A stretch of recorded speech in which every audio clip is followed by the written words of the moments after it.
So I think my students have really been impacted with inquiry through a lot of, they are engaged, they are motivated to really dig in and do research in the classroom.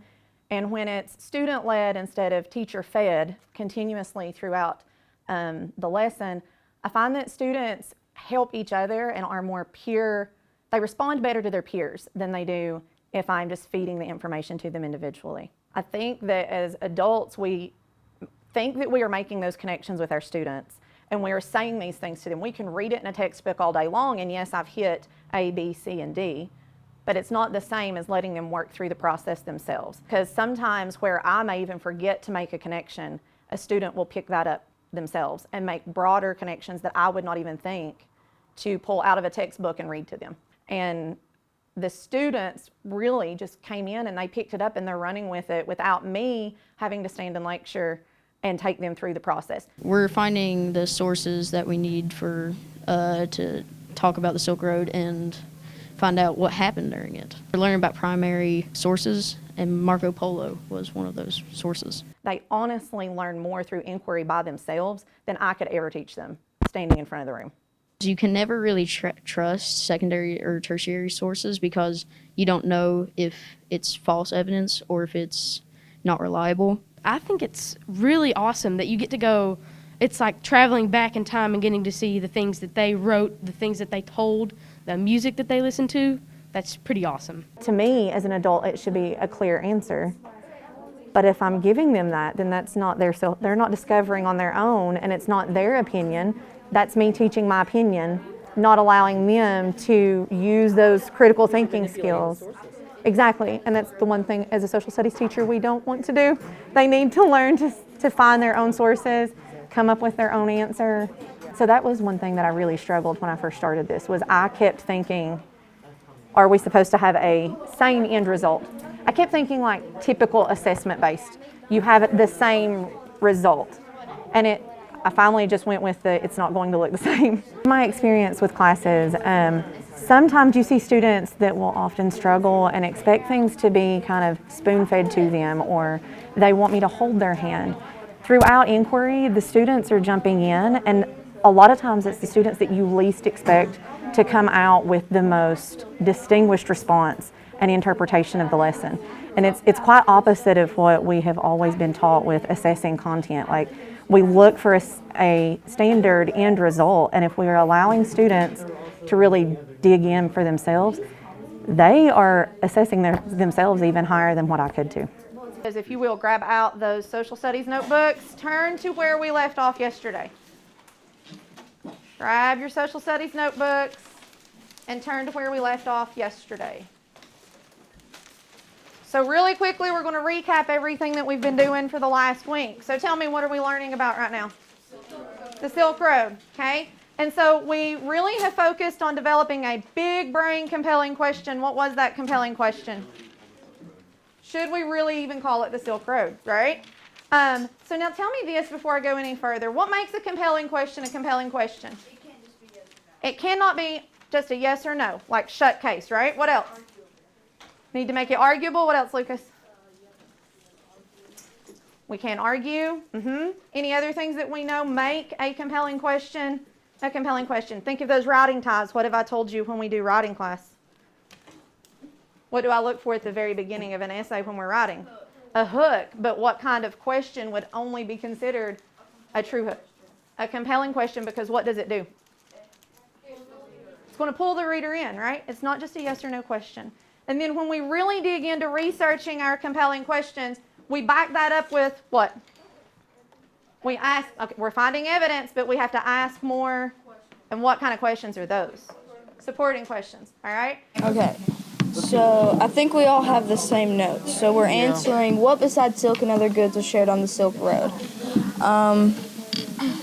So let's use our evidence from the American Museum of Natural History.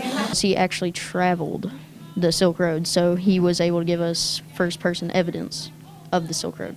Along the Silk Road, many things traveled upon it, but things like religion, disease, and stories among many other things. Music was played all along the Silk Road as a part of culture. Music was a way to tell stories. Many ancient Chinese instruments used silk as strings. which is a proof that silk was used more than just for making clothes. Many of Aesop's fables, which is mainly from Greece and Rome, were shared along the Silk Road, so they made their way to Chinese culture. Kenzie, do you have anything different? Not really. I have about the same. What about the instruments? Yeah, they play drum cymbals. Yeah, I have one that there's one instrument that's like 1,000. Yeah, there They was also one use silk instrument. for the strings on instruments. So, why or why not we should really call it the Silk Road? They used a lot of things for the Silk Road, like, well, not that. It's just like they used a lot of silk for things. They did, Yeah, because it wasn't and they just traded used- silk a lot on the Silk Road. Yeah, it was a lot of silk, and since it was such high value, it was basically a form of currency in China. So that means it was of really high value. So really, we probably should call it the Silk Road. True, because there's more than just silk traded on that road. So should it be called like the Everything Road or something like that? My opposing view for yours.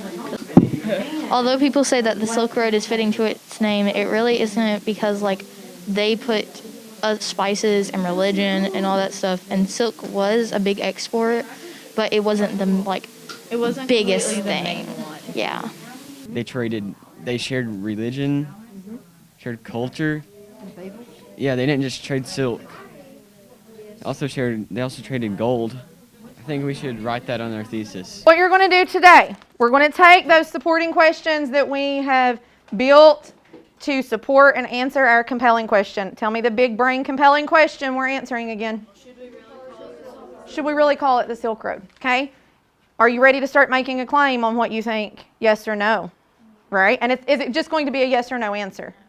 No, you're going to stake a claim on what you think it should be called. So these are some examples of what I want you to make. Now, your poster does not have to look exactly like this. Everyone's should actually look different. Well, everyone's thesis statement, is it going to look the same for everyone?